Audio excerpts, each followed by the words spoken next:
Hello, this is Sheri with Vireo Life, author of Go Forward, 28 Days to Eat, Move, and Enjoy Life God's Way. Motivation is what gets you started. Habit is what keeps you going. Jim Ryun, former Olympian. And I know absolutely that I butchered that last name. And Jim, if you ever watch this, I apologize for that.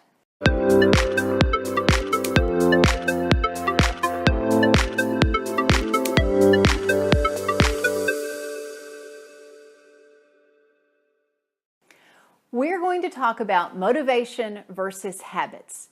Motivation is that glamorous, exciting, sometimes scary moment that happens for us. We get a report from a doctor and we say, oh, I've got to change something.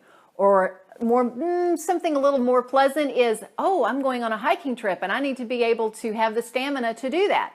Motivation, though, doesn't last. And in fact, fear and pain has been shown to be one of the least helpful motivators long-term. Oh, it'll get you going all right when you get that doctor's report, but it's not enough to keep you going long-term. Pleasure and building enjoyment into your habits, that's one of the ways to keep you going, because habits, they are not that exciting. They're not that glamorous.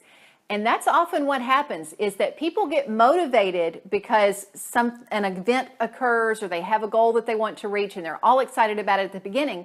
But within a few weeks, you begin to have old habit patterns take over. Another life event interrupts and distracts you from your initial goal. And that then gets you off course. If you want proof of that, go to any gym January 2nd. And then go to that same gym February 2nd, and you will know exactly what I'm talking about. I told a story about a client who had a powerful, powerful motivation to go to the gym, and I'll put a link in there about that. However, here's what happened. That powerful motivation came up, but then old thinking, old habits, other life priorities, competing priorities began to pull on him. And as powerful as that motivation was, the habit wasn't there yet and began to pull him away from his initial goal. And that happens to all of us. The key is steadily forming your habits. And there's 5 essential components to do that. I'm going to go through them quickly with you, and you will have a lot of homework after this one. And I do have a worksheet for you if you'd like it at the end. One is, what are your benefits, and personalizing those benefits. It's not just I want to decrease my risk of osteoporosis. It's I want to play with my grandkids and not be in a wheelchair when I'm playing with them.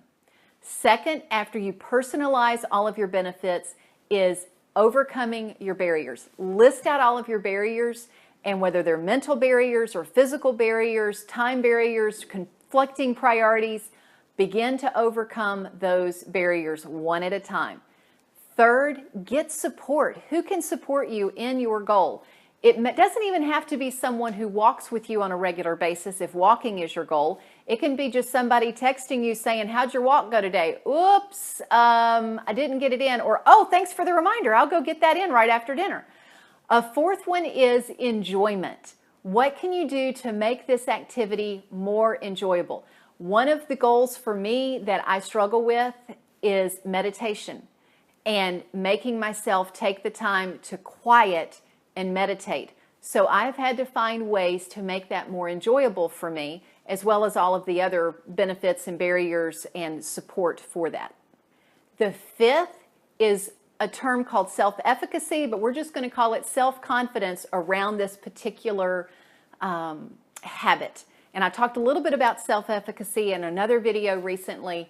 And self-efficacy or self-confidence is something that you build either by watching other people do it and you go, if they can do it, I can do it. But it also is something that you build in yourself, because if I go for a walk tonight and my old mindset says, oh, you're not a walker, that's not part of your lifestyle, I can say, wait a minute, I just walked. Yes, it is. That you've proven to yourself that it can be done, and you've proven to yourself that you can do it. In fact, there's something that I often tell myself, is that our actions train us what to believe. In another video, I talked about beliefs. One of the ways that we increase our beliefs is our actions, because our actions teach us what to believe. I've got a tip sheet for you with all of these listed and some questions to help you work through them. If you would like that, just let me know. Thank you so much for watching. Remember to subscribe so that you can be the first to receive our new videos. And until next time, find your path and fulfill your potential.